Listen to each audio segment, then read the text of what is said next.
हाँ जी बच्चों, हम बेटा स्टार्ट करने जा रहे हैं आज का सेशन। टॉपिक हमने करना है बेटा फाइनेंशियल मैनेजमेंट के अंदर अकाउंटिंग रेशियोज। बेटा before I proceed to the new ratios जो हमने अब तक क्लास के अंदर की कवर किया था, एक बार क्विक ओवरव्यू देके चल रहा हूँ। ठीक है बेटा, देखो रेशियो एनालिसिस समवेयर वो यही चैप्टर है जो तुम्हें पढ़ा होगा, लेकिन प्लस टू में आप क्या करते हो, वहां पे रेशियोज निकालते हैं। यहाँ पर आप लोगों को ना रेशियोज निकालने का क्वेश्चन भी आ सकता है। उसके अलावा मेजरली जो क्वेश्चन आता है वो आता है फाइनेंशियल्स बनाने में। You will have to prepare the trading account, P and L account और बैलेंस शीट। आपको नीचे डाटा दे देगा, कुछ एक मिसिंग इंफॉर्मेशन दे देगा, with the help of the ratios आप मिसिंग इंफॉर्मेशन जो है वो आप निकालते हैं। ठीक है, देन आप क्या करके चलते हैं, उसको सॉल्व करके चलते हैं। तो टाइप्स ऑफ रेशियोज की बात करके चलो बेटा, there can be four types of ratios. One is the liquidity ratios, जिसको हम बोल देते हैं शॉर्ट टर्म सॉल्वेंसी रेशियो भी बोल देते हैं। दूसरी होती है आपकी लेवरेज रेशियोज या long term solvency ratio. These can be further capital structure ratio and coverage ratio. Then आपकी activity ratio, efficiency, performance and turnover ratio बोल देते हैं। एंड लास्ट वन आपकी आती है प्रॉफिटेबिलिटी रेशियो। अगर प्रॉफिटेबिलिटी रेशियो को हम चार कैटेगरी के अंदर बांट सकते हैं, जो सेल्स से रिलेटेड है, जो ओवरऑल रिटर्न से रिलेटेड है, जो ओनर्स के पॉइंट ऑफ व्यू से है, और आखिरी जो मार्केट वैल्यूएशन या इन्वेस्टर के पॉइंट ऑफ व्यू से है। तो लिक्विडिटी रेशियो जो होती है वो शॉर्ट टर्म सॉल्वेंसी के लिए होती है। लिक्विडिटी रेशियो बेसिकली क्यों होती क्या क्यों निकाली जाती है, to see the credit worthiness for the short term period, कि आपकी जो शॉर्ट टर्म लाइबिलिटीज है क्या आप उसको पे ऑफ कर सकते हो। ठीक है, अब इसके अंदर दो मेजर रेशियोज आपने पहले शुरू से पढ़ी होती है प्लस टू में। One is the current ratio, other is the quick ratio या एसिड टेस्ट रेशियो या लिक्विड रेशियो। करंट रेशियो क्या होती है, करंट रेशियो होता है current assets by current liabilities. And idol current ratio जो है वो कितनी मानी जाती है, 2:1 मानी जाती है। अब जो मैं यहाँ पे एफएम वाला पार्ट यहाँ पर करूंगा एडिशन, वो दैट इज,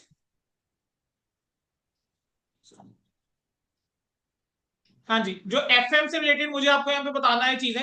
देखो करंट एसेट्स वैसे ही निकलेगा जैसे आपने हमेशा निकाला है। करंट एसेट्स के अंदर क्या क्या आता है, current investments, inventory, short term loan and advances and other current assets. आपका करंट लाइबिलिटीज के अंदर क्या आ जाएगा, जो आपके क्रेडिटर्स होते हैं कैपिटल गुड्स के लिए, कोई आपके short term bank holding, cash credit out, provision for taxation, propose dividend. हम शेड्यूल 3 के अंदर कुछ नहीं करते, बट इन एफएम अगर आपको प्रपोज डिविडेंड दिया रहेगा तो आपने उसको करंट लाइबिलिटीज के अंदर लेके चलना है। अनक्लेम डिविडेंड है कोई, वो भी कहां पर आएगा, करंट लाइबिलिटीज में। And other current liability if any. अब ये जो आइडल रेशियो है वो 2:1 है।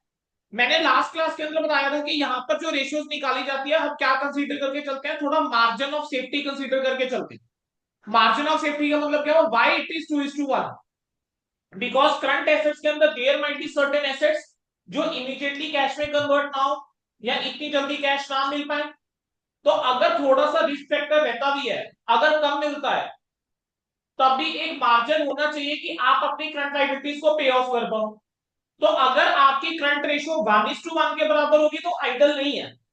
अगर करंट रेशियो 2:1 है, अगर मान लीजिए थोड़ा सा फॉल हुआ भी और फॉल करके से करंट रेशियो 1.5:1 भी आया, तब भी आपके पास थोड़ा सा मार्जिन अवेलेबल है। ठीक है, ओवर द करंट लायबिलिटी। यानी अगर एसेट की वैल्यू के अंदर रिडक्शन होता है, even in that case scenario you have a margin to pay off your current liabilities. अब आपका अगला रेशियो आता है एसिड टेस्ट रेशियो या quick ratio. Asset test ratio जो है वो मेजर करके चलता है कि फर्म की एबिलिटी क्या है कि आप अपने करंट एसेट्स को कैश कन्वर्ट कर सकते हैं कितने जल्दी, to meet up the current liabilities. Quick ratio is calculated as quick assets by current liabilities. और इसकी आइडल रेशियो क्या मानी जाती है, satisfactory ratio 1:1। But 1:1 might not be considered a satisfactory ratio. किस सर्कमस्टांस के अंदर, अगर आपके ट्रेड रिसीवेबल्स ऐसे हैं जिनसे पैसा रिकवर करना थोड़ा सा डिफिकल्ट लग रहा है या डाउट है कि पैसा नहीं आ पाए, अगर रिस्क थोड़ा ज्यादा इन्वॉल्व है, तब ये रेशियो सेटिस्फैक्टरी नहीं हो सकती। क्विक एसेट्स के अंदर एक तो आप क्या आ जाते हैं, कैश एंड कैश इक्विवेलेंट्स, यानी कैश और बैंक बैलेंस। उसके अलावा क्या आ जाता है बेटा क्विक रेशियो के अंदर, क्विक एसेट्स के अंदर आ जाता है आपके marketable securities, short term marketable securities और डेटर और रिसीवेबल। या मैं ऐसा कह सकता हूं कि क्विक एसेट्स निकालने के लिए आप करंट एसेट्स में से प्रीपेड एक्सपेंसेस और इन्वेंटरीज माइनस कर दीजिए। प्रीपेड एक्सपेंसेस माइनस करने की वजह, प्रीपेड एक्सपेंसेस वो खर्चा होता है जो आपने एडवांस में पे कर दिया है अगले साल का। तो प्रीपेड एक्सपेंसेस के केस में तो आपको जो बेनिफिट मिलता है that is in the form of either goods और सर्विसेज। आपने प्रीपेड इंश्योरेंस कराई तो you are insured for the next 4 months 5 months whatever is the time period for prepaid. आपने प्रीपेड रेंट दिया हुआ है तो आप वो जगह यूज कर सकते हो, ठीक है। आपने कोई प्रीपेड अमाउंट दे रखा है, कुछ अमाउंट एडवांस दे रखा है, तो बेसिकली उसके लिए हमको गुड्स मिलेंगे। तो वो जो प्रीपेड एक्सपेंसेस होते हैं that does not form part of the quick assets because that can never be converted into cash. Inventories जो होता है उस केस में हम कह नहीं सकते कि कैश हमें कब मिलेगा।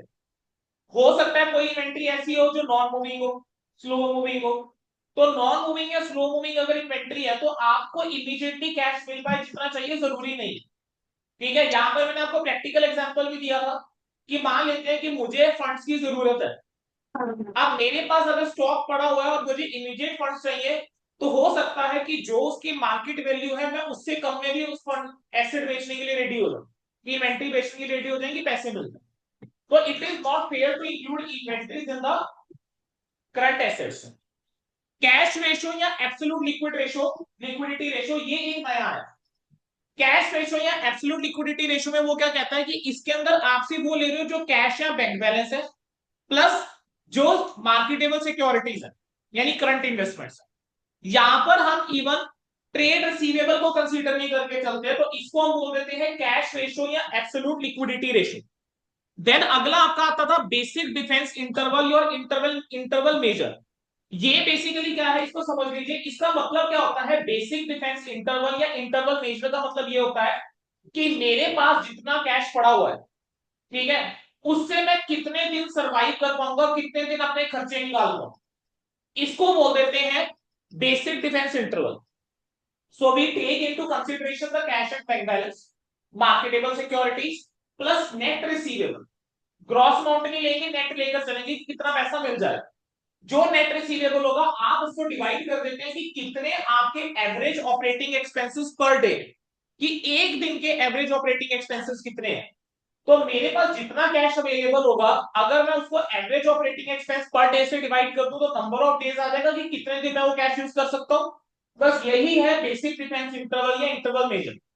अब अगर ऑपरेटिंग एक्सपेंसेस मुझे निकालना है average operating expenses per day, निकालने का क्या तरीका, जितने आपके ऑपरेटिंग एक्सपेंसेस है यू डिवाइडेड बाय 360 डेज से, अगर आप 360 दिन लेके चल रहे हैं, ठीक है, तो नंबर ऑफ डेज में आ जाएगा। अब इसको निकालने का एक ऑल्टरनेटिव तरीका, न्यूमरेटर को करंट एसेट्स में से प्रीपेड एक्सपेंसेस या इन्वेंट और इन्वेंट्री माइनस कर दीजिए, या I can say quick assets ले लीजिए उसको आप डेली ऑपरेटिंग एक्सपेंसेस से डिवाइड कर दीजिए, ठीक है। और ये डेली ऑपरेटिंग एक्सपेंसेस कैसे निकलता है, आपका जो कॉस्ट ऑफ गुड्स सोल्ड रहेगा आप बोलो, जितने आपके सेलिंग एडमिनिस्ट्रेशन खर्चे हैं आप ले लीजिए, बाकी आपके खर्चे आप ले लीजिए, लेकिन जो एक्सपेंसेस ये होंगे क्या इसके अंदर डेप्रिसिएशन भी आ रहा होगा, कुछ नॉन कैश एक्सपेंसेस आ रहे होंगे।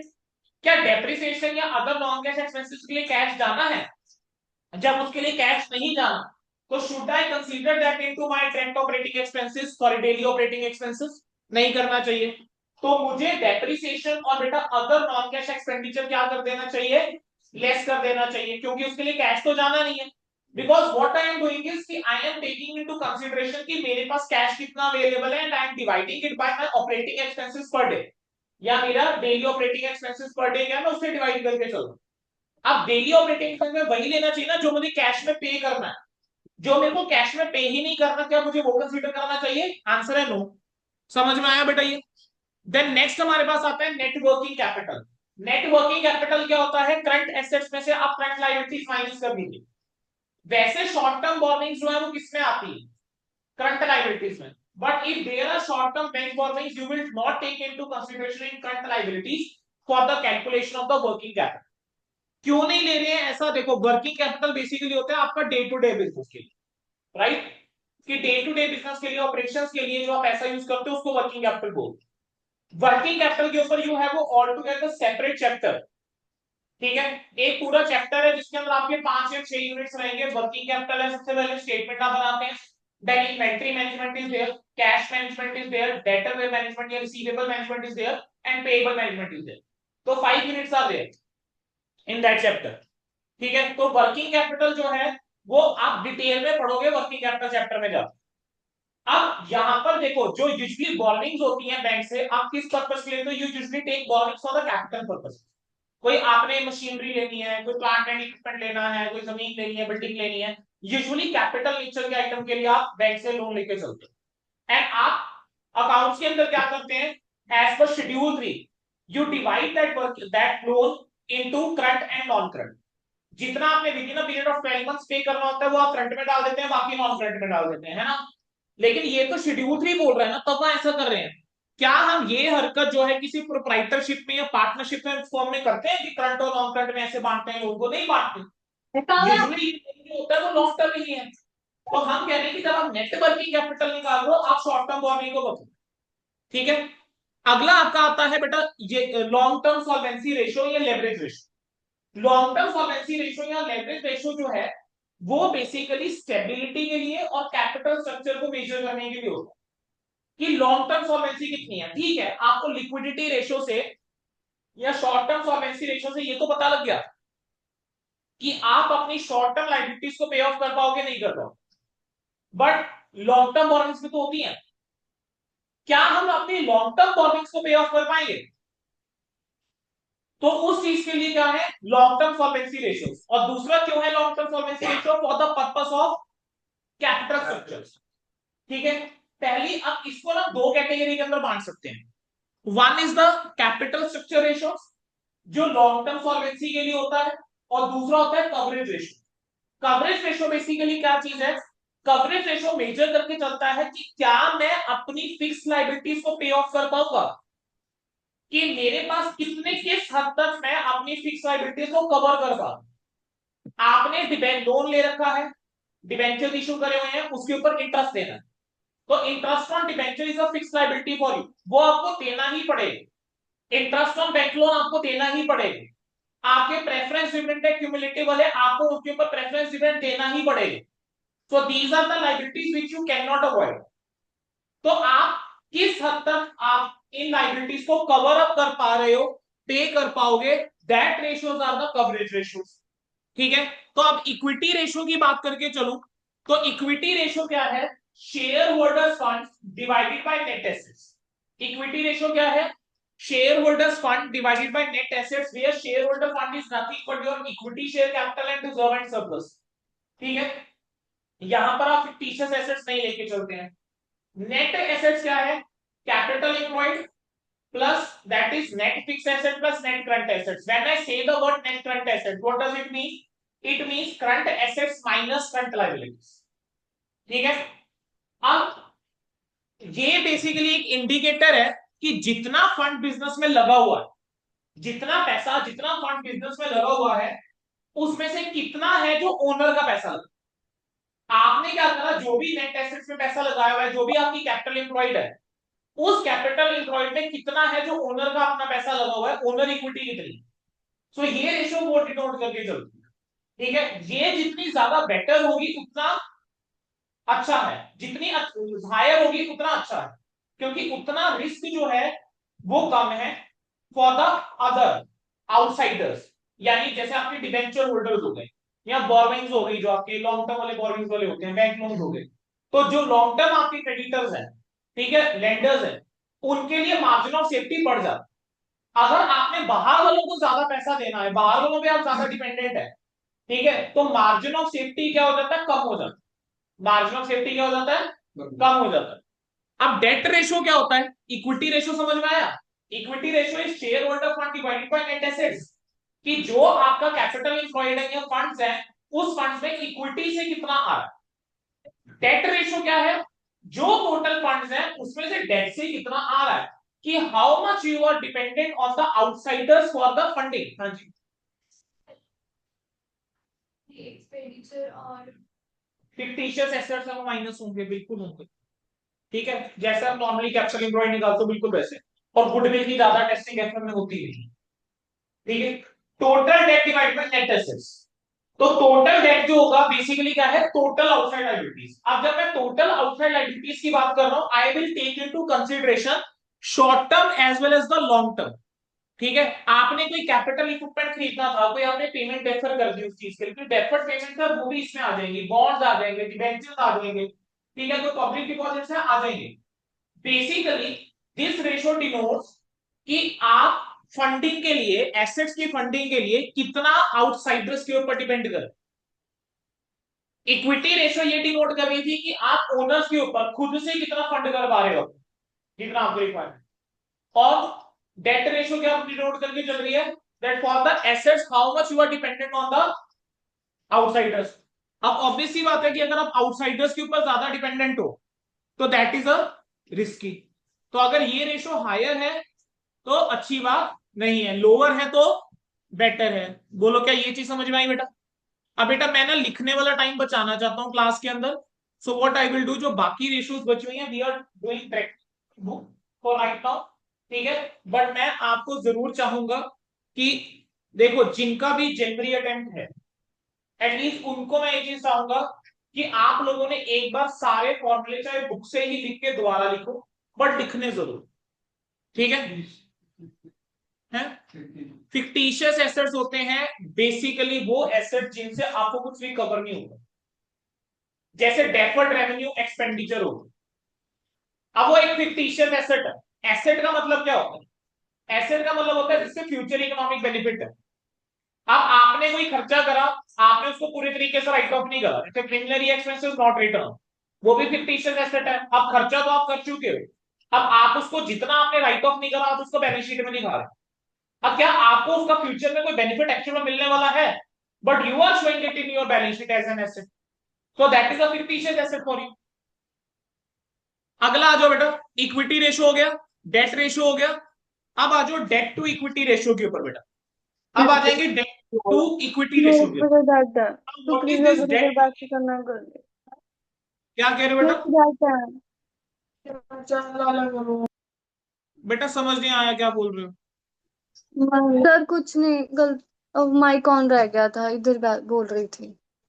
डेट टू इक्विटी रेशो क्या है? Debt to equity ratio is total outside liabilities divided by share holders equity. Equity ratio क्या था? Share holder fund divided by net assets. Debt ratio क्या था? Total debt divided by net assets. Debt to equity ratio क्या है? ये तो हमने buyback में भी पढ़ा हुआ है, डेट बाय इक्विटी।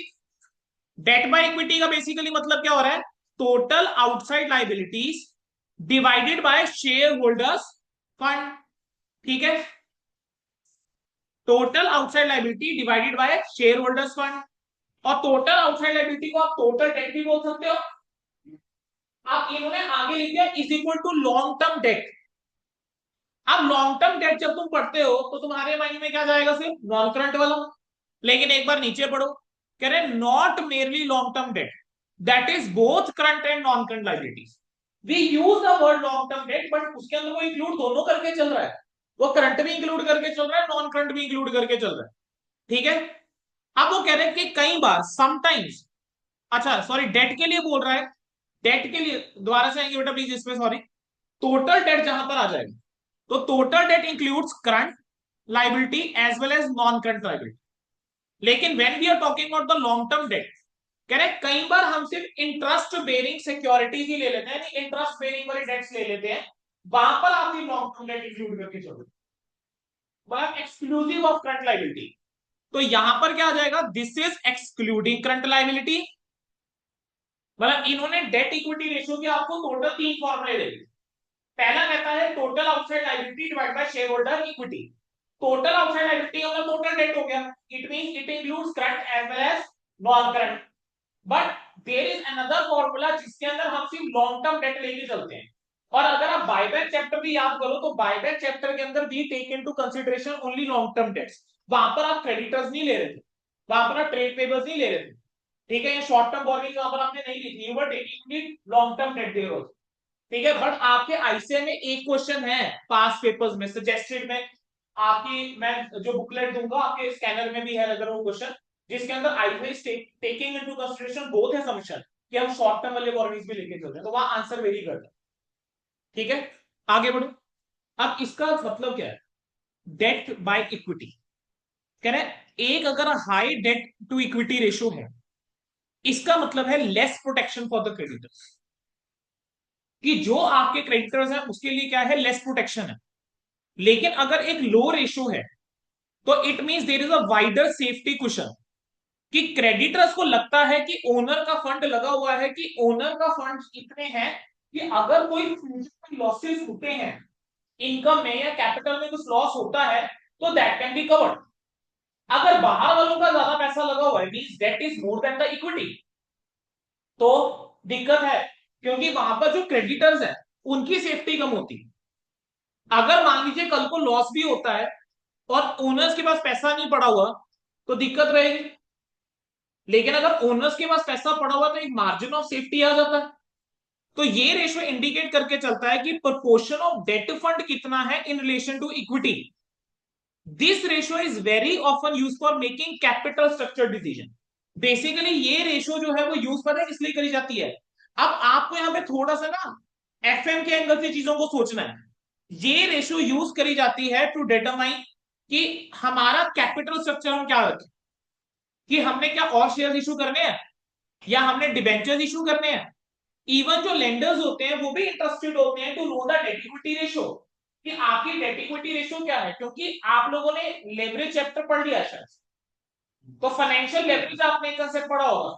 ठीक है, तो डेट इक्विटी रेशियो जो है basically that is an indicator of financial leverage only. ठीक है, अगला क्या आ जाता है, debt to total asset ratio. अगला क्या आ जाता है, debt to total asset ratio. अब इसका मतलब क्या हुआ, this ratio measures the proportion of the total assets finance with the debt. Sir फर्क क्या हुआ जो ऊपर पड़ा और यहां पड़ा, ऊपर ही तो एक डेट रेशियो पड़ गया है, वहां पे तो ऊपर डेट था तो नीचे एसेट था। ध्यान दो वहां पर आपने नेट एसेट्स लिए थे, वहां पर आपने जो लिया था वो नेट एसेट्स लिया था। When we talk about the net assets आपकी लायबिलिटी उड़ा दी थी करंट वाइज, यही किया था ना। लेकिन यहां पर क्या हो रहा है, यहां पर आप टोटल एसेट्स लेके चल रहे हो। यहां पर आप ये देख के चल रहे हो कि जो आपके टोटल एसेट्स हैं, how much of those are finance with the date.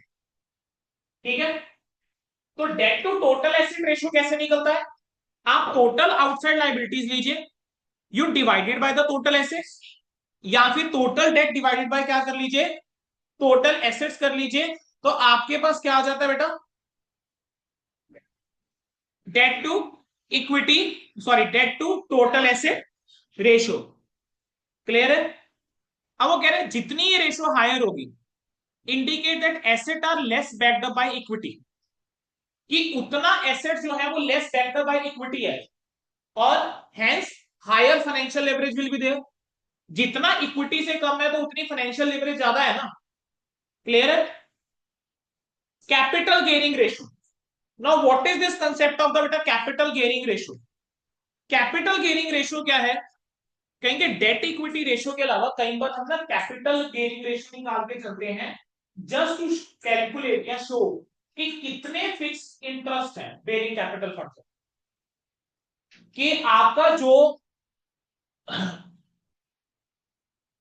कह रहे हैं in addition to debt equity ratio sometimes the capital gearing ratio is also calculated to show the proportion of the fixed interest या dividend bearing capital to funds belonging to the equity shareholder, that is equity funds और net worth। हम कह रहे हैं कि यानी जिनके ऊपर आपका फिक्स अमाउंट जाना, आप उनका यहां पर कहीं ना कहीं एक प्रोपोर्शन लेके चल रहे हो विद द इक्विटी।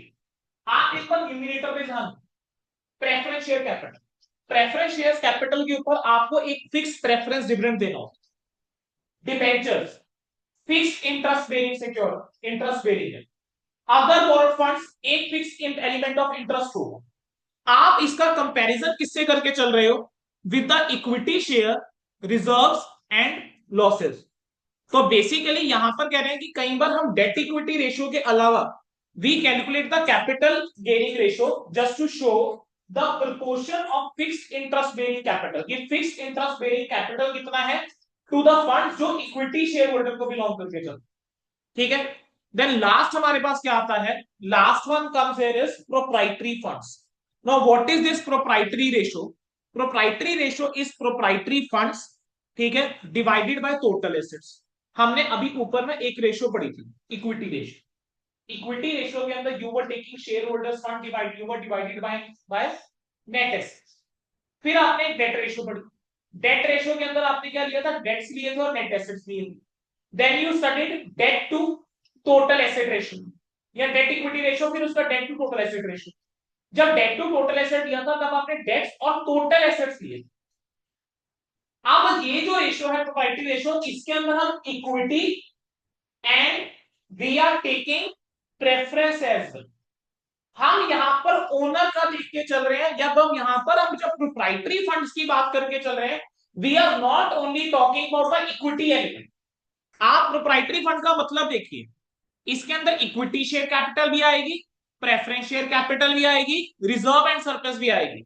तो यहां पर आप सिर्फ इक्विटी का नहीं देख रहे, हम यहां पर ये देख रहे हैं कि जो भी आपके टोटल एसेट्स हैं, how much of total assets are being funded by the share holders, कि कितने एसेट शेयर होल्डर के थ्रू फंड हो रहे हैं, हम यहां पर वो देखते हैं। So we take into consideration the equity share capital as well as the preference share capital. ठीक है, अब यहां पर बच्चे क्या गलती कर देते हैं, बिकॉज हम हमारे माइंड में बैठा होता है इक्विटी वाला, तो आप यहाँ पे बच्चा हमें प्रेफरेंस शेयर कैपिटल लेना भूल जाता है और उस चक्कर में बेटा पूरा आंसर गड़बड़ हो जाएगा। ठीक है, तो ध्यान रखना, equity as well as preference and reserves and surplus. अब जब आप ये टोटल एसेट्स निकालोगे, टोटल एसेट्स भी don't take into consideration if any fictitious assets are there और लॉसेस आर देयर, तो वो हम कंसीडर करके नहीं चलते। ठीक है, बेसिकली ये कह रहे हैं कि what is the proportion of the total assets share holder, और ये जितना ज्यादा होगा उतना अच्छा है, उतना रिस्की कम है। ठीक है, जितना कम होगा उतना रिस्की ज्यादा है। चल सकते हैं आगे। बेटा अगली रेशियो जो आ रही है ना, वो आ रही है कवरेज रेशियोज। हमने इन रेशियोज को दो कैटेगरी के अंदर बांटा। ठीक है, एक from the point of view of capital structure, जिसके अंदर अगर आप देखो जितनी हमने अब तक ऊपर रेशियोज करी, in every ratio either debt और इक्विटीज का, आइदर डेट और शेयर होल्डर्स फंड या इक्विटी या प्रोप्राइटरी फंड, कुछ ना कुछ डेट वाला एलिमेंट आ रहा, डेट या equity either, these were the capital structure ratios. Now what we are going to do is the coverage ratios. Coverage ratios क्या होती है बेटा, कवरेज रेशियो जो है ये एक तरीके की कह लीजिए रेशियोज हैं जो फर्म की एबिलिटी को मेजर करके चलती हैं कि आप अपनी फिक्स लाइबिलिटीज को पे कर पाएंगे या नहीं कर पाएंगे। तो it measures the firm ability to service the fix liability. Service the fix liability का मतलब क्या हो गया, टू पे द फिक्स लाइबिलिटीज, कि आपकी क्या एबिलिटी है to pay off your fix liabilities. ये जो रेशियोज हैं ये रिलेशनशिप एस्टेब्लिश करके चलती हैं कि जो फिक्स क्लेम होता है and what is normally available out of which these funds are to be paid, ये रेशियो एस्टेब्लिश करके चलेगी इन रिलेशनशिप इसके बीच जो फिक्स क्लेम्स रहते हैं और what is normally available out of which these claims are to be paid, मतलब जिसमें से हमने ये पे ऑफ करके चलने हैं। ठीक है, आप कंपैरिजन करके चल रहे हैं and this is one of the most, बेटा आप इंटरेस्ट आपने पे करना, डिविडेंड आपने पे करके चलने हैं, इंस्टॉलमेंट पे करके चलनी है। अब आप वो इंस्टॉलमेंट किसमें से पे करके चलोगे, जो अर्निंग्स अवेलेबल है उसमें से करोगे ना। तो बेसिकली यहां पर एक इन्होंने नॉर्मल लाइन दिया, जब आगे रेशियो आएंगे आप मतलब ही समझेंगे उसका। एक लाइन द्वारा पढ़ लो, this ratio establish the relationship between fixed claim and what is normally available out of this claims are to be paid, कि ये जो क्लेम आपने जिसमें से पे करके चलने हैं आप उसका कंपैरिजन कर रहे हो फिक्स क्लेम में, मीन सोर्स और फिक्स क्लेम का आप कंपैरिजन करके चल रहे हैं। राइट, कि यहां हम ये देखना चाह रहे हैं कि मेरे पास कितने टाइम्स आप कह लीजिए कि फंड्स अवेलेबल है या सोर्स अवेलेबल है to pay of this liability. अब फिक्स क्लेम के अंदर बेसिकली आ क्या जाता है, इंटरेस्ट ऑन लोन आ जाता है। फिक्स क्लेम के अंदर क्या होगा, कोई प्रेफरेंस डिफरेंट हो जाएगा वो आ जाएगा। देखो interest on loan will remain same. ठीक है, interest on loan will remain same. Then आपका प्रेफरेंस डिफरेंट भी क्या रहेगा, सेम रहेगा। देन आपका बेटा अमोर्टाइजेशन ऑफ द प्रिंसिपल या रीपेमेंट जो होती है इंस्टॉलमेंट्स की या लोन की, या रिडम्पशन जो होती है प्रेफरेंस कैपिटल की और मेच्योरिटी, वो भी यहां पर आ जाएगी। आपको अमाउंट फिक्स है, देना ही देना है रिडम्पशन पे। यहां पर बेटा पहली रेशियो जो आती है that is the ratio of the date service coverage ratio. और मैं आपको बता रहा हूँ कि जब आप रियल लाइफ में उतरेंगे, यानी जब आप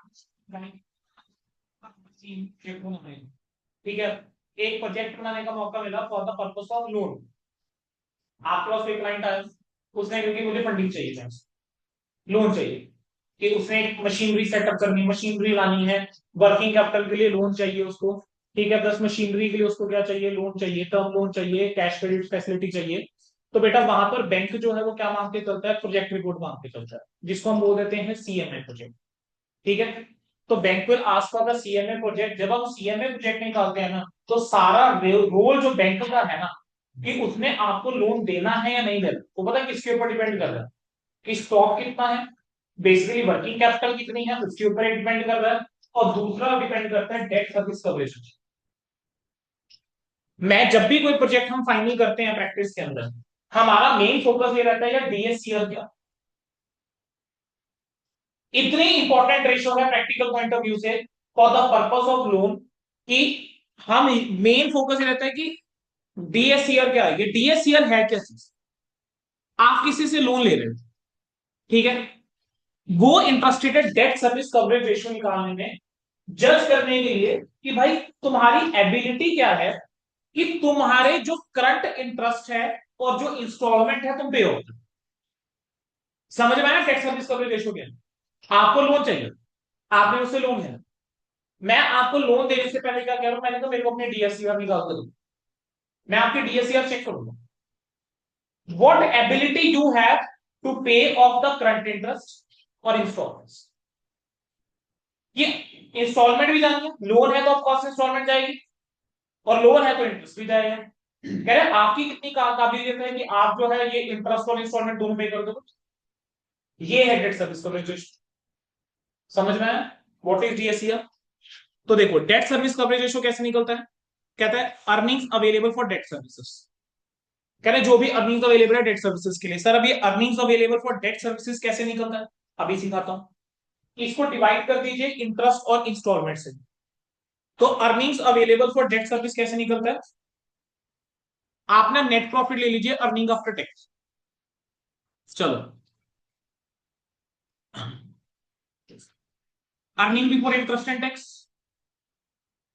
इसमें से मैं इंटरेस्ट एलिमेंट माइनस कर दूं, मेरे पास अर्निंग बिफोर टैक्स आएगा, अर्निंग बिफोर टैक्स में से मैं टैक्स एलिमेंट माइनस कर दूं, तो मेरे पास क्या आ जाएगा, अर्निंग आफ्टर टैक्स आ जाएगा, या पीबीटी में से माइनस कर दो टैक्स, तो प्रॉफिट आफ्टर टैक्स आ जाएगा, यही होता है। इसमें से आगे आप डिविडेंड देके चलते हो, राइट। अब मैं आप लोगों से पूछता हूं, मेरे को ना इंटरेस्ट और इंस्टॉलमेंट्स की पेमेंट करनी है, तो इंटरेस्ट और इंस्टॉलमेंट की पेमेंट आप किसमें से करके चलोगे, ईबीआईटी में से। अभी देखोगे ना कि इंटरेस्ट की पेमेंट करने से पहले मेरी अर्निंग्स कितनी है, ठीक है, तो अगर मेरे को ईबीटी दे रखा है या अर्निंग आफ्टर टैक्स गिवन है, तो it is obvious I will add back tax to reach at the EBT. EBT के अंदर भी मैं इंटरेस्ट एलिमेंट ऐड करके चलूंगा, क्योंकि मुझे यही तो देखना है कि इंटरेस्ट मैं कितना पे कर पाऊंगा, तो ईबीआईटी में से पे करूंगा। लेकिन बी वेरी लॉजिकल, जो आपका ये ईबीआईटी मैंने बोल दिया, क्या इस ईबीआईटी तक पहुंचने के लिए कुछ और खर्चे भी लेस हो रखे होंगे, क्या इन खर्चों के अंदर कुछ नॉन कैश एक्सपेंसेस भी आ रहे होंगे, क्या इसके अंदर डेप्रिसिएशन भी आ रहा होगा, क्या इसमें अमोर्टाइजेशन भी आ रहा होगा। अब वो आपका कैश एलिमेंट थोड़ा ना है, यानी उतना पैसा भी तो और अवेलेबल है ना मेरे पास, यानी डेप्रिसिएशन का मुझे इंपैक्ट लेना चाहिए, so I should add back interest, sorry, I should add back depreciation, I should add back amortization, I should add back non cash items। तो मैं क्या करूं, जो मेरा नेट प्रॉफिट आफ्टर टैक्स है, मैं उसके अंदर नॉन कैश वाली आइटम्स को ऐड कर दूं, ठीक है। अब मैं यहां पर देखो भी लॉजिकली सोचना थोड़ा सा, मैं ईबीआईटी यहां पे लिखा, मैं ऐसा बोलूं कि मैं ईबीआईटी में से टैक्स मुझे माइनस भी करना चाहिए, वैसे मुझे टैक्स माइनस करना चाहिए ना, सारा समझ रहे हो, टैक्स की पेमेंट कर दी, तो क्या वो पैसा या वो अर्निंग्स मेरे पास अवेलेबल है, जो अर्निंग्स मेरी टैक्स की पेमेंट के लिए जा रही है, क्या वो अवेलेबल है, दैट इज नॉट अवेलेबल। तो देखो हम यहां पर अर्निंग निकाल कैसे रहे हैं, for the date service coverage ratio, बहुत लॉजिकल है। देखो अगर तुम रट्टाफिकेशन पे जाओगे तो गलती करोगे, अगर तुम लॉजिक के साथ चलोगे तो आपको रट्टा नहीं मारना पड़ेगा, आप पेपर में भी वहां पे फॉर्मूला बना लोगे। मैंने क्या बोला, मेरे पास कुछ खर्चे आ रहे होंगे, खर्चों के बाद आ रहा होगा earning before interest and tax, इसमें से मैं इंटरेस्ट एलिमेंट माइनस कर दूं तो मेरे पास अर्निंग बिफोर टैक्स आएगा, इसमें से मैं टैक्स एलिमेंट माइनस कर दूं तो मेरे पास अर्निंग आफ्टर टैक्स आ जाता है, इसमें से जाके मैं फर्दर डिविडेंड वगैरह दूंगा। अब मैं तो तुमसे ये पूछना चाह रहा हूं कि मेरे पास कितना अर्निंग अवेलेबल है for the purpose of interest payment, या इंस्टॉलमेंट्स के लिए मेरे पास कितना अवेलेबल। सोचना शुरू करते हैं, मेरे पास earning before interest and tax है, इसमें से मैं इंटरेस्ट की पेमेंट करके चलूंगा, तो मेरे पास ये अवेलेबल होना चाहिए आइडली, ये मेरे पास अवेलेबल होना चाहिए आइडली। लेकिन बी वेरी लॉजिकल, सर मेरे को टैक्स की तो पेमेंट करनी है, तो जितना मेरे को टैक्स के लिए पेमेंट करना means that amount is not available with, right. तो मैं यहां पर अगर स्टार्ट करूं नेट प्रॉफिट आफ्टर टैक्स से, यानी अर्निंग आफ्टर टैक्स से मैं स्टार्ट करूं, क्योंकि मुझे टैक्स माइनस करना है। देखो दो तरीके हैं, या तो मैं इसमें से टैक्स उड़ा दूं, एक तरीका ये हो गया ना मैं ईबीआईटी में से टैक्स माइनस कर दूं, दूसरा तरीका क्या है, मैं अर्निंग आफ्टर टैक्स में क्या ऐड कर दूं, टैक्स को छोड़ दूं, लेकिन मैं इसके अंदर इंटरेस्ट ऐड कर दूं। ठीक है, समझ में आ गया। ईबीआईटी में से मैंने क्या बोला, क्या माइनस करूंगा, टैक्स माइनस करूंगा, लेकिन इंटरेस्ट माइनस नहीं कर। दूसरा मैंने क्या बोला, या फिर मैं अर्निंग आफ्टर टैक्स में इंटरेस्ट ऐड कर दूं, एक ही बात है। समझ में आ रहा है, कनेक्ट कर पा रहे हो ना सारे। अब earning before interest and tax तक तो बेटा, अर्निंग्स तक तो पहुंचने के लिए नॉन कैश आइटम्स भी लेके चल रहे हो, तो जो नॉन कैश आइटम्स लेके चल रहे हो, क्या वो नॉन कैश आइटम्स ऐड होनी चाहिए, ऐड हो जानी चाहिए, राइट। अच्छा अब मुझे एक चीज बताओ, प्रॉफिट एंड लॉस के डेबिट में तो तुम loss on sale of furniture भी लिख रहे हो, loss on sale of expenses भी लिख रहे हो, वो जो लॉस लिख रहे हो क्या वो अवेलेबल है तुम्हारे पास, तो मुझे लॉजिकली जरा सोच के बता दो, क्या उसकी एडजस्टमेंट फिर करनी नहीं चाहिए मुझे, तो उतने से भी तो प्रॉफिट बढ़ जाएगा। तो अर्निंग समझ में आ रही है कितनी अवेलेबल है डेट सर्विस के लिए, नेट प्रॉफिट यानी earning after tax, you add non cash operating expenses like depreciation and other amortisation, you add interest, other adjustments आप ऐड करिए, तो आपके पास क्या आ जाएगा, earnings available for debt service आ जाएगा। बेसिकली फंड्स फ्रॉम ऑपरेशन कितना है, ठीक है, और cash from operation before interest and taxes can also be considered as per the requirement. अब उन्होंने एक नोट डाल के दे दिया, कहते हैं कि देखो भाई जब तुम डीएससीआर निकाल रहे हो तो कह रहे हैं आप वो funds which are before interest and tax even that can be considered as per the requirement, तो क्वेश्चन के हिसाब से देखना, मींस आप रट्टाफिकेशन में चल ही नहीं सकते कि यही फॉर्मूला लगेगा, आपको क्वेश्चन के डाटा के हिसाब से भी कई बार सुना, ठीक है, गॉट इट। अब इंटरप्रिटेशन क्या है इसकी, बेटा देखो नॉर्मली अगर डीएससीआर जो है 1.5 और 2 के बीच है, या 1.5 2 है, उसको सेटिस्फैक्टरी मान के चलते हैं, ठीक है। आगे बढ़े, अब इन्होंने एक पॉइंट बोल दिया, कह रहे हैं कई बार हम न्यूमरेटर और डिनोमिनेटर दोनों में लीज रेंटल भी ऐड करते हैं। अगला क्या है, इंटरेस्ट कवरेज रेशियो, नाम से बता सकते हो इंटरेस्ट कवरेज का रेशियो का मतलब क्या होगा, इंटरेस्ट कवरेज कि कितना टाइम, इसको हम टाइम्स इंटरेस्ट अर्न्ड रेशियो भी बोल देते हैं, इसको हम क्या बोल देते हैं, टाइम्स इंटरेस्ट अर्न्ड रेशियो भी बोल देते हैं, कि फर्म की क्या एबिलिटी है कि आप इंटरेस्ट ऑब्लिगेशन को मीटअप कर पाओ, इंटरेस्ट और अदर फिक्स चार्जेस को मीटअप कर पाओ, तो वो क्या कहता है, कहता है earning before interest and tax लो, इसको आप डिवाइड किससे कर दो, इंटरेस्ट से डिवाइड कर दो, ये आपके आगे interest coverage ratio. There is a difference between debt service coverage ratio and interest coverage ratio, बहुत फर्क है, बच्चे पेपर में गलतियां कर आते हैं। When we are talking about the debt service coverage ratio, I am taking into denominator interest as well as installment. But when I taking interest coverage ratio, मैं वहां पर सिर्फ इंटरेस्ट की बात करके चल रहा हूं कि भाई मेरे पास कितनी अर्निंग है before interest and tax which will be able to cover my interest, मतलब कितने टाइम्स मेरे पास अर्निंग पड़ी है जो मुझे इंटरेस्ट देना है, समझ रहे हो। इंटरप्रिटेशन क्या हुआ, earning before interest and taxes are used in numerator of this ratio because ability to pay interest is not affected by tax burden. कह रहे हैं कि जब हम इंटरेस्ट कवरेज रेशियो निकालते हैं we take into why we take into consideration EBIT because मेरा tax burden कितना है उससे मेरा इंटरेस्ट एलिमेंट अफेक्ट नहीं होगा। ठीक है, इंटरेस्ट जो होता है उसका मुझे क्या मिल जाता है, डिडक्शन मिल जाती है। इंटरेस्ट की मुझे क्या मिलती है, डिडक्शन मिलती है। ठीक है, it measures how many time a company can cover its current interest payment, कि कितने टाइम कंपनी जो है अपनी करंट इंटरेस्ट पेमेंट कवर करके चल सकती है विद द अवेलेबल अर्निंग्स, कि जो अर्निंग्स अब अवेलेबल है उसमें कितना टाइम अपना इंटरेस्ट जो है आप कवर करके चल सकते हैं। In other words it reflect the margin of safety a company has for paying interest, कि जितना आपके पास लोन है तो उस डेट के ऊपर कंपनी के पास कितना मार्जिन ऑफ सेफ्टी है during a given period to pay off its debt. कह रहे हैं अगर देखो एक हाई इंटरेस्ट रेशियो है, अगर ऑब्वियसली एक हाई इंटरेस्ट रेशियो है, कवरेज रेशियो है, तो आप अपनी इंटरेस्ट ऑब्लिगेशन को बड़े आराम से मीट कर पाओ। ठीक है, कि अगर मान लीजिए ईबीआईटी के अंदर फॉल भी आता है, मेजर डिक्लाइन भी आता है, even in that circumstances you might be in the situation to cover up your interest. ठीक है, तब भी आप इंटरेस्ट जो है वो दे पाएंगे। लेकिन अगर एक लोअर रेशियो है, तो लोअर रेशियो इज इंडिकेटिंग कि यू हैव बीन इनएफिशिएंट। ठीक है, आप इफेक्टिवली अपने फंड्स को नहीं यूज कर पाए हैं, एक्सेसिव यूज है डेट्स का, और इनएफिशिएंट क्या है, ऑपरेशन। ठीक है, डन। चलिए अगला क्या आता है, next is the preference dividend coverage ratio. Now बेटा what is this preference dividend coverage ratio. मैं कह रहा हूं एक तरीका होता है सर रट्टा मारने, फॉर्मूले बार बार लिखने तो पड़ेंगे फॉर्मूले, क्योंकि जब तक लिखोगे नहीं फॉर्मूले दिक्कत रहेगी, क्योंकि पेपर में फॉर्मूला लिखने पड़ेंगे। ठीक है, लेकिन if you go by logic तो फॉर्मूला की क्रैंकिंग नहीं होती, अंडरस्टैंडिंग होती है। अंडरस्टैंडिंग होती है तो पेपर में जाके फॉर्मूला बना भी लो। मैं आपको कह रहा हूं whenever you are studying this chapter, तो just don't focus on the formula, you focus on the ratio, कि रेशो का मतलब क्या है।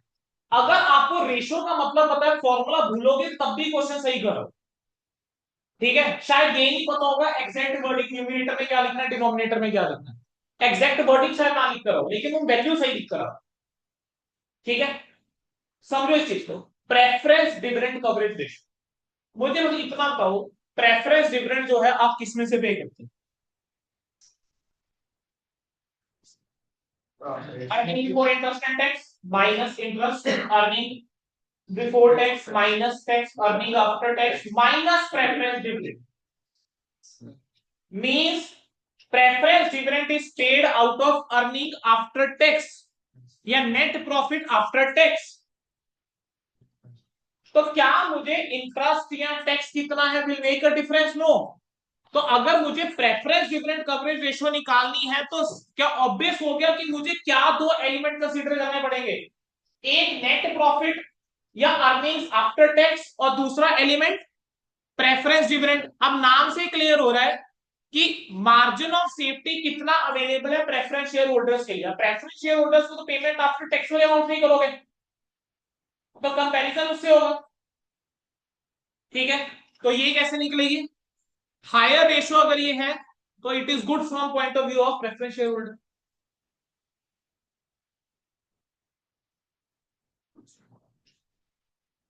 बढ़िया। अगला आ जाता है इक्विटी डिविडेंड कवरेज रेशियो। नाम से क्लियर, इक्विटी डिविडेंड आप चलो किसमें से देते हो, सर प्रॉफिट आफ्टर टैक्स में से प्रेफरेंस डिविडेंड माइनस कर दो, जो बचता है उसमें से डिविडेंड जाता है ना, बेसिकली उसमें से भी डिविडेंड नहीं जाता, that is actually earnings for the available to equity share holder. Understand this, earning before interest and tax में से आप इंटरेस्ट माइनस कीजिए, अर्निंग बिफोर टैक्स आता है, इसमें से आप टैक्स माइनस कर दीजिए, आपके पास अर्निंग आफ्टर टैक्स आता है, इसमें से आप प्रेफरेंस डिविडेंड अगर लेस कर दो तो आपके पास आता है earning attributable to equity share holder, कि अर्निंग्स कितने अवेलेबल है for the equity share holder. अब जरूरी नहीं है कि पूरा का पूरा ही डिविडेंड के फॉर्म में दोगे, ऐसा तो नहीं है ना कि पूरा का पूरा डिविडेंड की फॉर्म में दोगे, that will depend upon the dividend policy और जो अगला चैप्टर करवाऊंगा मैं डिफरेंट डिसीजन, उसके अंदर हमें सीखेंगे। तो डिफरेंट पॉलिसी क्या है आपकी, आप कितना डिफरेंट दे रहे हो उसके ऊपर डिपेंड करता है। It is not necessary that you are going to pay 100% of earning as dividend. तो डिविडेंड तो आप उतना ही दोगे जितना आप देना चाह रहे हैं। तो आई कैन से कि अर्निंग जो अवेलेबल है उसके दो एलिमेंट्स हो गए। One is equity share holder के एंगल से बात कर रहे हैं, आफ्टर गिविंग प्रेफरेंस डिविडेंड मेरे पास जो अर्निंग अवेलेबल है उसके दो एलिमेंट हो गए। एक एलिमेंट हुआ डिविडेंड, हो एक एलिमेंट हुआ डिविडेंड जो आप पे कर रहे हो। दूसरा एलिमेंट क्या हो गया, जो आपने रिटेन कर, दूसरा एलिमेंट वो हो गया जो आपने रिटेन कर लिया, यानी जो आपने बांट डाली। ठीक है, समझ आया। तो अब अगर मुझे इक्विटी डिविडेंड कवरेज रेशियो निकालना है तो क्या करना चाहिए, अर्निंग आफ्टर टैक्सेस उसमें से माइनस कर दीजिए बेटा जरा प्रेफरेंस डिविडेंड, तो आपके पास क्या आ जाएगा, earning basically available to equity share holder, divide कर दो इसको इक्विटी डिविडेंड से, तो you will get the equity dividend coverage ratio. चलिए नेक्स्ट हमारे पास क्या आता है, fixed charges coverage ratio. Now what is this fixed charges coverage ratio बेटा। फिक्स्ड चार्जेस कवरेज रेशियो कहता है कि कितना टाइम आपके पास कैश फ्लो अवेलेबल है इंटरेस्ट और टैक्सेस से पहले, that you are able to cover all the fix financing charges. आपके जितने फिक्स फाइनेंसिंग चार्जेस हैं उनको कवर करने के लिए आपके पास कितना कैश अवेलेबल है, उसको हम क्या बोल देते हैं बेटा, उसको हम क्या बोल देते हैं, फिक्स चार्जेस कवरेज रेशियो। उसको हम बोलेंगे फिक्स चार्जेस कवरेज रेशियो। बोलो क्लियर हो।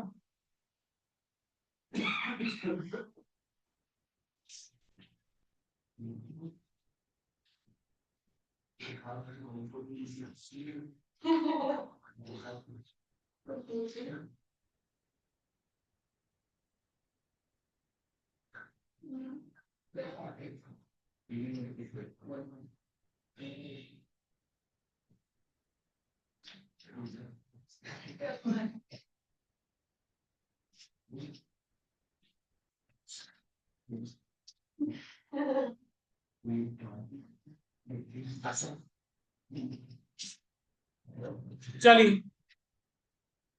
तो ये क्या आ जाएगा बेटा, EBIT, earning before interest and tax, you add depreciation being the non cash item to it, और उसको आप डिवाइड कैसे कर दीजिए, इंटरेस्ट से प्लस जो भी आपने लोन के लिए रीपेमेंट करके चलना है, क्योंकि जो लोन की रीपेमेंट है बेटा वो भी तो फिक्स वाला ये पार्ट है।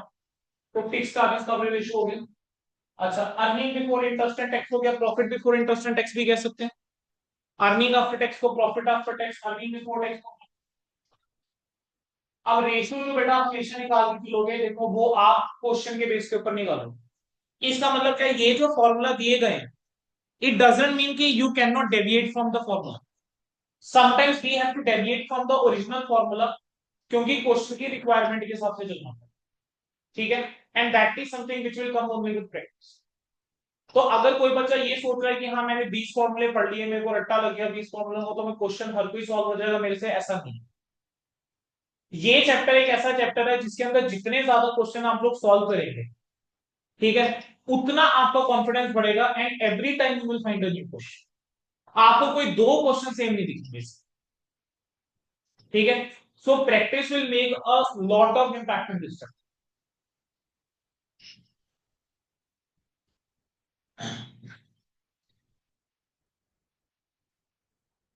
अगला आ जाता है बेटा एक्टिविटी रेशो। बोलो हैं, बोलो बच्चों, नींद आ रही है।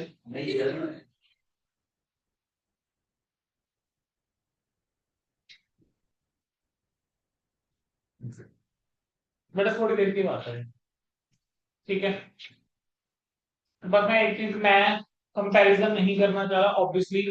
अभी आप लोग स्टूडेंट हैं, मेरी लाइफ डिफरेंट है, आपकी लाइफ डिफरेंट है। ठीक है, तो वो कंपैरिजन देखो एक नहीं करा जा सकता, क्योंकि अभी जो रिस्पॉन्सिबिलिटीज आई नहीं है आपके ऊपर, इस टाइम पे कोई भी एडिशनल रिस्पॉन्सिबिलिटी नहीं है other than just studying from. ठीक है, आपको बस अपना काम करना है, करना है पेपर्स के लिए।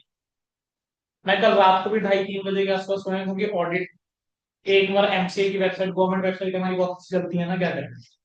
ठीक है। तो कल भी मैं ऑलमोस्ट रात के 2 ढाई बजे फाइनल करके सोया, तब भी हमारी पेमेंट अटक गई एंड में जाके। सुबह बाय द टाइम मैं उठा तो एरर आ गया कि पेमेंट रिजेक्टेड है, कि हुई नहीं सक्सेसफुल।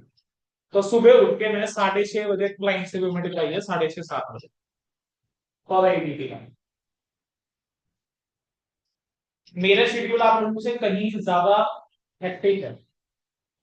आप लोगों को फिर भी बीच में ब्रेक मिलता है, अगर आप नोट करो आपको फिर भी बीच में ब्रेक मिल जाता है कहीं ना कहीं थोड़ा बहुत। बट मेरे लाइफ में या मेरे शेड्यूल के अंदर ब्रेक नहीं होता है। अगर आप लोग वहां बैठ के सिर्फ सुन रहे हो ऑफ कोर्स, उसको रजिस्टर भी करना है माइंड में, तभी इंप्लीमेंट कर पाओगे आगे। लेकिन अगर एक चीज देखो, मैं सुबह 9 बजे से बोल रहा हूँ कंटिन्यूस, और मेरे को आपकी क्लास के बाद अनदर 3 आवर 3.5 आवर बोलना है, क्योंकि मोमेंट आपकी क्लास ओवर है, +2 की क्लास है, +2 की इमीडिएटली क्लास के बाद फाउंडेशन की क्लास है। तो मैं तो कंटिन्यूस यहाँ पे 6 साढ़े 5 तक बोल रहा होता हूँ, सवा 5 तक। It is just matter of few days. मैं आपको कह रहा हूँ सिर्फ एक कुछ दिन की बात है। ठीक है। क्लासेस आपके almost on the verge of completion. Costing आपका निपट गया, टैक्स आपका निपट गया, लॉ आपका निपटा पड़ा है। ठीक है, वो हमने खुद रिवाइज नहीं करा, वो एक सेपरेट मैटर है। ठीक है। जो हमने रिवीजन नहीं करी हुई देखो, वो एक सेपरेट मैटर है। Otherwise your law is over, your tax is over, your costing is over as of now. जिनका मैं अटेम्प्टेड इज उनके लिए तो ओवर है। हाँ, जिन्होंने लेट ज्वाइन किया है उनके टॉपिक्स बचे हुए हैं, उनके साथ तो सर फिर कोऑर्डिनेट करके जो भी है वो हो जाएंगे। ठीक है। अदरवाइज जिन्होंने टाइमली ज्वाइन किया वो तो उनका तो ओवर है इस टाइम पे। ठीक है। अकाउंट्स आपकी कल मेरे साथ लास्ट क्लास, कल के भी और मैं जाऊंगा भी नहीं अकाउंट्स, अगर उसका रह भी गया थोड़ा बहुत तो मुझे पता है वो मैं रिवीजन में करवा दूंगा, जैसे भी करवा दूंगा मैं करवा दूंगा, वो मेरे को इतनी बड़ी डील नहीं है। क्या हो जाएगा बीच में, किसी एक दिन 1 1.5 घंटे की 2 घंटे की क्लास रखनी पड़ेगी, रख लेंगे बाद में यार, क्या फर्क पड़ता है उससे। 34 टॉपिक है, कौन सा 33 टॉपिक तुम लोगे फिर परफेक्शन तैयार हो गए हैं कि हाँ वो 34 टॉपिक है जो अगर थोड़ा सा फास्ट ट्रैक में हो जाएगा तो भी हमारे बहुत फर्क पड़ जाएगा। ठीक है। एफएम जो है मैं आपको बता रहा हूँ, I will complete this chapter within this week. आपको मैं स्टडी मैट के सारे क्वेश्चन एक एक क्वेश्चन क्लास में करके चलेंगे स्टडी मैट के। ठीक है। I will try if I can take up scanner also. ठीक है। Of course subject to time availability है, क्योंकि जितने क्वेश्चन आप सॉल्व करोगे उतना है। Different decision it's matter of 3 hours, different decision के ये नोट्स बने पड़े। ये वो नोट्स हैं जो मैंने सीए फाइनल के टाइम अपने नोट्स बनाए थे, अपनी सेल्फ स्टडी। ये मैंने अपनी सेल्फ स्टडी के लिए बनाए थे, और देखो मेरे को कहाँ आज काम था। बस इतना सा है, ये 7 पेज के नोट्स, यही 7 पेज मैंने तुम लोगों को फोटोकॉपी करा के स्कैन करके दे देने, और यहाँ पे सामने ओपन कर देने। मैंने तुमको समझानी है एक एक थ्योरी तुम्हारी बुक से, और हमारा ये चैप्टर जो है क्वेश्चन करने हैं खत्म, 3 साढ़े 3 घंटे लगेंगे, डिफरेंट डिसीजन खत्म होगा, उससे ऊपर का है नहीं। तो थोड़ा सा एनर्जी रखो यार। ठीक है। मतलब ऐसे स्लो डाउन वाला काम मत कर दिया करो। 25 मिनट की बात रह गई है, वैसे उसका दिन की क्लास है, रुकना नहीं है। नहीं सर, 15 में है। चलो एक्टिविटी रेशो शुरू तो कर लें, नहीं भी होंगे खत्म तो।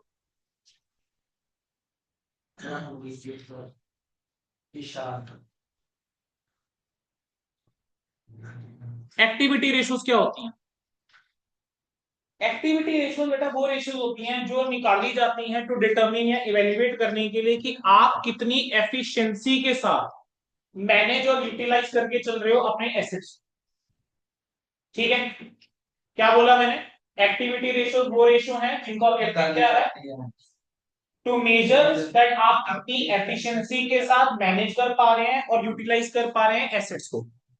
इसी वजह से बेटा इनको ना हम एसेट मैनेजमेंट रेशियो भी बोल देते हैं। इसका इसी वजह से एक और नाम है, क्या नाम है? एसेट मैनेजमेंट रेशियो भी। ये रेशियो इंडिकेट करके चलती है द फ्रीक्वेंसी ऑफ सेल्स। ठीक है। अब ये कैपिटल एसेट्स भी हो सकते हैं, वर्किंग कैपिटल भी हो सकता है, एवरेज इन्वेंट्री भी हो सकता है। तो one by one we will just now cover these ratios. अच्छा, कह रहे हैं ये रेशियोज यूजुअली हम निकालते हैं किसके रेफरेंस से है? Either on the basis of sales और either taking into consideration the COGS, ठीक है। और ये रेशियोज या तो रेट में निकलती है या टाइम्स में निकलती है, यूजुअली टाइम्स में निकलती है कि इतने टाइम्स है। सबसे पहला आपका आ जाता है क्या, total asset turnover ratio. Now what is this total asset turnover ratio, कहेंगे ये रेशियो मेजर करके चलती है कि कितनी एफिशिएंसी के साथ फर्म अपने टोटल एसेट्स को यूज करके चल, ठीक है। ये रेशियो जितनी ज्यादा होगी उतनी बेटर होगी।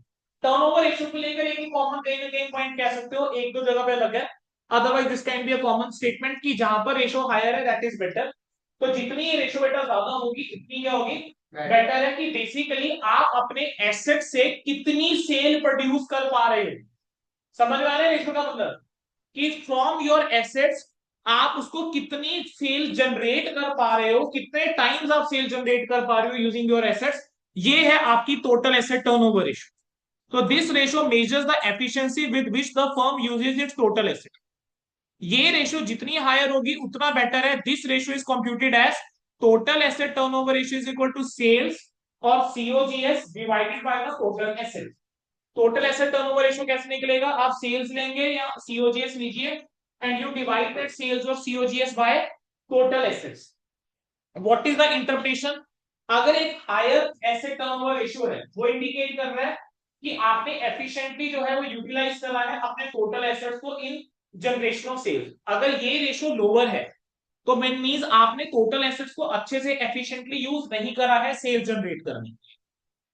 नाम से क्लियर हो, रेक्टिफिकेशन तो है ही फॉर्मूले के, नाम नहीं बता रहा। फिक्स्ड एसेट टर्नओवर रेशियो, कि आप अपने फिक्स एसेट्स को यूज करके कितनी सेल जनरेट कर पा रहे हैं, कितना टाइम सेल्स कर पा रहे हैं, ये है फिक्स एसेट टर्नओवर रेशियो। तो न्यूमरेटर में क्या जाएगा, सेल्स, डिनोमिनेटर में क्या चला जाएगा, फिक्स एसेट्स, सेल्स की जगह क्या आ सकता है, सीओजीएस। तो आपने कितना एफिशिएंटली यूटिलाइज करा है फिक्स एसेट्स को in generating the sales. Obviously if it is higher then it is good, if it is lower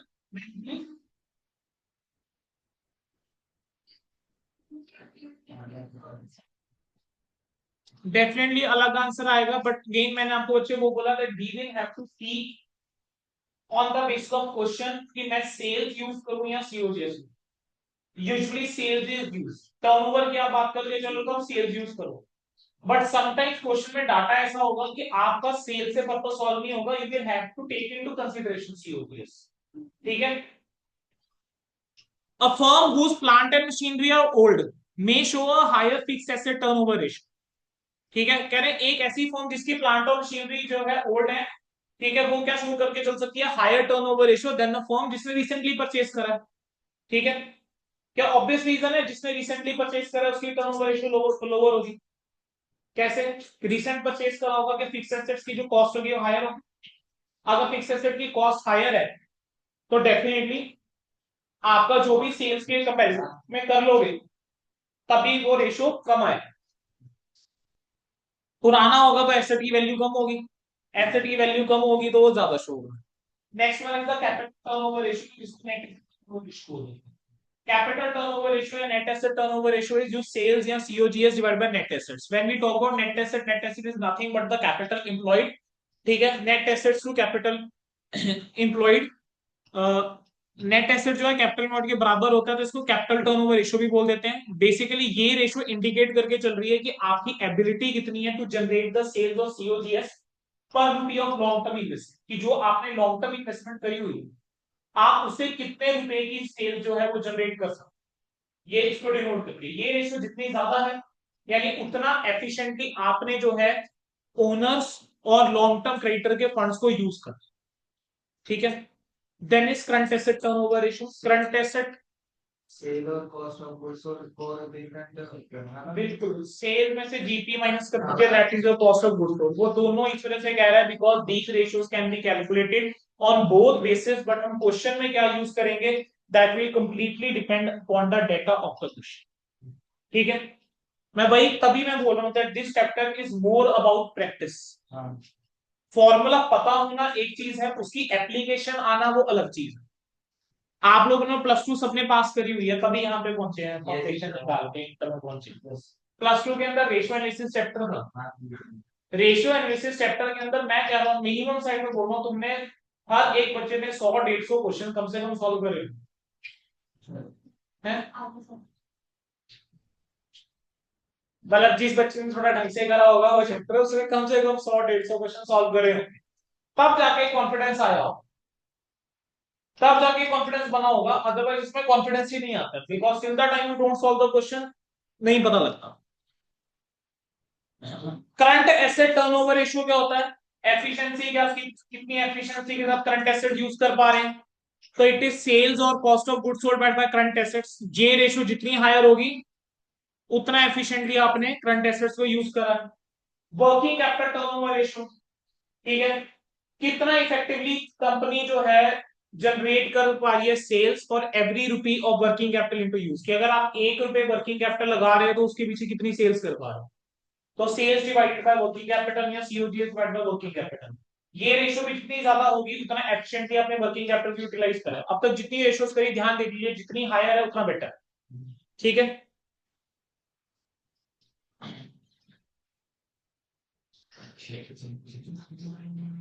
अच्छा, अब ये जो वर्किंग कैपिटल है ना रेशियो, वर्किंग कैपिटल में बेसिकली आपके ना 3 मेजर एलिमेंट्स आते हैं, रेदर आते तो ज्यादा है वर्किंग कैपिटल के अंदर, बट मैं यहाँ पे 3 मेजर एलिमेंट्स बोलूंगा। One is inventory, other one is trade receivable, and one third one is payable. Even हम जो सीएम में प्रोजेक्ट बनाते हैं ना वर्किंग कैपिटल के लिए, हम वही ले रहे होते हैं कि डेटर्स कितना, स्टॉक कितना और क्रेडिटर्स का कितना, मेजरली हम ये 3 एलिमेंट लेके चलते हैं। तो बेटा वर्किंग कैपिटल टर्नओवर को हम ना फर्दर 3 कैटेगरी के अंदर बांट सकते हैं। एक होता है इन्वेंट्री टर्नओवर रेशियो, या जिसको हम बोल देते हैं stock turnover ratio. Now stock turnover ratio की जब हम बात करके चल रहे हैं स्पेसिफिकली, तो स्टॉक के साथ हमेशा सीओजीएस जाएगा, इन्वेंट्री के साथ हमेशा सीओजीएस जाएगा, वहां पर फिर हम प्रॉफिट एलिमेंट नहीं देख के चलते। मैं कह रहा हूं कि जो मेरी कॉस्ट ऑफ गुड सोल्ड है मैं वो देख रहा हूं, उससे कंपैरिजन कर। तो इसका फॉर्मूला क्या होता है, COGS and you divide this by average inventory, you divided by average inventory. और एवरेज इन्वेंट्री निकालने का क्या तरीका होगा, ओपनिंग, ठीक है। और अगर मान लीजिए इन्वेंट्री के अंदर रॉ मटेरियल भी है, तो रॉ मटेरियल के लिए क्या फॉर्मूला यूज करके चलेंगे टर्नओवर रेशियो के लिए, raw material consume divided by average stock. Consume कैसे निकलता है, opening stock of raw material plus purchase of raw material, ठीक है, minus closing stock of raw material, ठीक है। ये रेशियो बेसिकली इंडिकेट पता है क्या करके चलती है, कि जो आप इन्वेंट्री यूज कर रहे हो कि कितनी जल्दी आप इन्वेंट्री यूज कर पा रहे हो या बेच पा रहे हो। This ratio basically indicate that how fast you are able to use the inventory और सेल द इन्वेंट्री। अगर ये रेशियो आपकी हायर है तो it is very good from the liquidity point of view, लेकिन अगर ये रेशियो आपकी लोअर है, ठीक है, तो इसका मतलब ये है कि आपकी इन्वेंट्री या तो यूज नहीं हो रही या फिर लॉस्ट हो रही है या शेल्फ में बहुत ज्यादा रह रही है, ठीक है, क्लियर है। अगला आ जाता है रिसीवेबल या टर्नओवर रेशियो, रिसीवेबल डेटर या डेटर टर्नओवर रेशियो। अब डेटर की बात कर दी, रिसीवेबल की बात कर दी, तो इज इट ऑब्वियस कि whenever we are talking about debtor, तो जो मेरा कंसर्न होगा that will be the credit sales. Debtor को आप सामान जो बेचते हो वो क्रेडिट के ऊपर बेचते हो, तो यहां पर मेरा जो कंसर्न होगा वो क्रेडिट सेल्स के साथ ज्यादा होगा। तो कह रहे हैं इन केस अगर फर्म जो है गुड्स को क्रेडिट के ऊपर बेचती है, तो जो आपके रियलाइजेशन डिले होती है, कैश बेच रहा हूं तो मुझे, ठीक है, और रिसीवेबल वहां क्रिएट हो जाता है, इन रिसीवेबल से बाद में जाके मुझे पैसा मिलता है। तो बेसिकली अब आप किस स्पीड से पैसा कलेक्ट कर पाते हो अपने रिसीवेबल से, दैट इंपैक्ट योर लिक्विडिटी। अगर मुझे डेटर से लेट पैसा आ रहा है तो मेरी लिक्विडिटी इंपैक्ट होगी, ठीक है। तो डेटर टर्नओवर रेशियो जो है ना, बेसिकली दैट शोज कि आपकी क्रेडिट पॉलिसीज क्या है, ठीक है, आपका कलेक्शन सिस्टम कैसा है, उसका एक एनालिसिस आपको ये दे देता है, ठीक है। ये मेजर करता है कि आप कितने अच्छे से अपने अकाउंट रिसीवेबल को मैनेज कर पा रहे हैं, यानी आपने जिनसे पैसा लेके चलना है आप कितने अच्छे से मैनेज कर पा रहे हैं, उस चीज को रिकवर कर पा रहे हैं, इस चीज को डिनोट करके चलना। रिसीवेबल टर्नओवर रेशियो क्या हो गया, credit sales divided by average account receivable. When we talk about account receivable, उसके अंदर सिर्फ डेटर नहीं आता, ध्यान रखिएगा, उसके अंदर डेटर प्लस बिल रिसीवेबल दोनों आता है। अगर ये लो डेटर टर्नओवर रेशियो है, ठीक है, तो इसका मतलब क्या है कि आप लिबरल हो रखे हो, आपने क्रेडिटर्स को, सॉरी डेटर्स को क्या दे रखा है, छूट दे रखी है कि ठीक है भी आगे करा। लेकिन अगर ये रेशियो हायर है, इसका मतलब क्या है कि आप बहुत जल्दी पैसा डेटर से रिकवर कर पाते हो, तो obviously a higher ratio will be a better one. ठीक है, रिसीवेबल डेटर वेलोसिटी और average collection period. Now sometimes what happen कि आपको जो है रिसीवेबल, अगर आपको ये निकालना है कि डेटर से आपको कितने दिन में पैसा आ जाता है, तो वो कैसे निकालो? वो निकालने का तरीका क्या हुआ, you take the average account receivable, आप उसको डिवाइड करते हैं एवरेज डेली क्रेडिट सेल से। एक फॉर्मूला ये। दूसरा फॉर्मूला क्या है, यू टेक 12 मंथ्स और 52 वीक्स और 360 डेज एज द केस में बी, just a general tip for this chapter, unless specifically they have given you 365 days. ठीक है, best assumption in this chapter is to take 360 days। ठीक है, 360 will make your calculation easier। तो इस chapter के अंदर जहां पर हमें अगर डेज एज्यूम करने पड़ रहे हैं ना, तो आप इंस्टीट्यूट में भी देख लो, अभी तक मैंने जितना पढ़ाया है 2 जगह पे डेज आए हैं और दोनों जगह पे वो 360 कर रहा है। ठीक है, तो 360 डेज आप लेके चलिएगा, you divide 360 by the receivable turnover ratio, तो आपके पास क्या आ जाएगा, रिसीवेबल कलेक्शन पीरियड। ठीक है, क्लियर है? अब एक जो ये हमने फॉर्मूला करा है, average account receivable divide by average daily credit sales, तो एवरेज डेली क्रेडिट सेल्स कैसे निकलती है, you take credit sales and you divide by the number of days in a year. Average collection period basically measure करके चलता है कि कितने average number of days हैं जो लगेंगे अकाउंट रिसीवेबल कलेक्ट करने के लिए, और ये रेशियो जो है हम ये भी कह सकते हैं कि कितने नंबर ऑफ डेज में बेसिकली आपको पैसा आता है, इस पर्पस के लिए जो है ये लेके चलते हैं। ठीक है, चले आगे। On the same aspects we do have payable turnover ratio. Payable किसको होगा, जिनसे आपने क्रेडिट सामान ले रखा है उनको पैसा, तो जिनको आपने पैसा देना है, आप पेबल रेशियो कैसे निकालोगे, credit purchase divided by average net credit purchase divided by average accounts payable. तो अगर ये रेशियो लोअर है, इट मींस आपको जो है ठीक ठाक टाइम मिला हुआ है, सप्लायर ने दे रखा है, तो आपके लिए तो अच्छा है अगर मुझे क्रेडिटर्स को आराम से पैसा देना है। लेकिन अगर ये रेशियो हायर है, इट मींस मुझे बहुत जल्दी पैसा देना है। ठीक है, अब जिस तरीके से ऊपर आया था डेटर वेलोसिटी, वैसे यहाँ पे पेबल वेलोसिटी या रिसीवेबल वेलोसिटी आ जाता है, या एवरेज पेमेंट पीरियड की कितने एवरेज टाइम में आपको पेमेंट करनी होती है। तो आप एवरेज अकाउंट्स पेबल लीजिए, उसको आप डिवाइड कर दीजिए एवरेज डेली क्रेडिट परचेजेस, या फिर alternatively 12 months 52 weeks 360 days divided by the payable turnover ratio. ठीक है, तो इसकी इंटरप्रिटेशन क्या है कि कितना बेसिकली विद दीज रेशियोज आप कंपैरिजन करके चल सकते हो यार, कि जब हमें कितना टाइम मिल रहा है क्रेडिट पे, हम आगे कितना टाइम दे रहे हैं क्रेडिट पे, so you can plan in a better manner कि हाँ यार मेरे को अपने मैनेजमेंट वर्किंग कैपिटल को कैसे मैनेज करके चलना है। ठीक है, मुझे आगे पेमेंट्स कैसे करनी है और रिसीविंग कैसे करते चलना है। बोलो क्लियर है? तो ये रेशियो जो है रेलिवेंट होती है, लिक्विडिटी एग्जामिन करने के लिए भी रेलिवेंट होती है। So this was your activity ratios. अच्छा, अब यहाँ पे कैलकुलेट करने के लिए रेशियो जिन्होंने कुछ नोट्स गिवन है, जस्ट रेशियोज रह जाएंगी। ठीक है, अगर तो देखो जिन्होंने लॉ की क्लास लगानी है, if they will allow, what I will do, मैं ना प्रॉफिटेबिलिटी रेशियोज एक बार इनके साथ डिस्कस कर लूंगा। ठीक है, तो आप लोगों का जिनका मिस होगा अभी प्रॉफिटेबिलिटी रेशियो वाला, मैं उनके साथ जैसे आज मैंने रिवाइंड करवा दूंगा स्टार्टिंग में, वैसे अगली क्लास के अंदर मैं पहले प्रॉफिटेबिलिटी रेशियो एक बार 10 मिनट लगा के रिवाइंड कर दूंगा, फिर आगे बढ़। तो अगर कहोगे और अगर ये रेडी है ऑब्वियसली सब्जेक्ट टू कंडीशन, तो मैं इनको प्रॉफिटेबिलिटी रेशियो जो बैठेंगे करवा दूंगा। अगर नहीं तो फिर अगली क्लास में जाना है, नहीं तो अगली क्लास में भी देखो जाना है। Notes for calculating ratio only selling और distribution expenses differentiate the COGS and cost of sales।